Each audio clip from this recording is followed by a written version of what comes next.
ঘটনাটা তো সেই সত্য একটা রইমে কয় বুটের একটি হইতো জনগণের কাছে দায়বদ্ধ থাকতো বুট তো খেতে পারিনি হাসা কথা হন দেড় মাস হইলে আমার হইব সেক্টরের কাছে আসলে বেড়াকে বসে এমপির এখন দায়বদ্ধ আছে হ্যাঁ বর্তমান সরকার যদি ক্ষমতা থাকে এই মহিপুর মানি ভোট দিল এমপি না দিল এমপি খালকুমা দরকার আছে কেন লাগবে ভোট যদি দিলে তুমি তার দায়িত্ব করবে দায়িত্ব করবে দুশো দিন হবে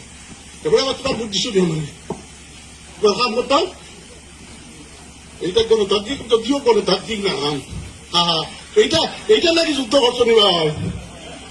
বলছে তো উত্তর দাও না এখানে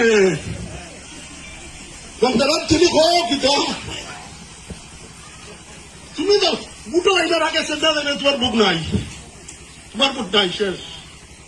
যার বুক নাই সাউ কিলা যাও যাই ভাই দোয়া করো এই বাংলাদেশে কি অভিশাপ শুরু হয়েছে আল্লাহপুর বিধে দর্শন লুণ্ঠন হাতমত যেভাবে দর্শন শুরু হয়েছে যেভাবে লুণ্ঠন শুরু হয়েছে আপনারা ফেসবুকে দেখেন হসপিটালের কি হানিফনি কোটি কোটি টাকা মানে পেয়েছে এই তো আর প্রতিবাদ নাই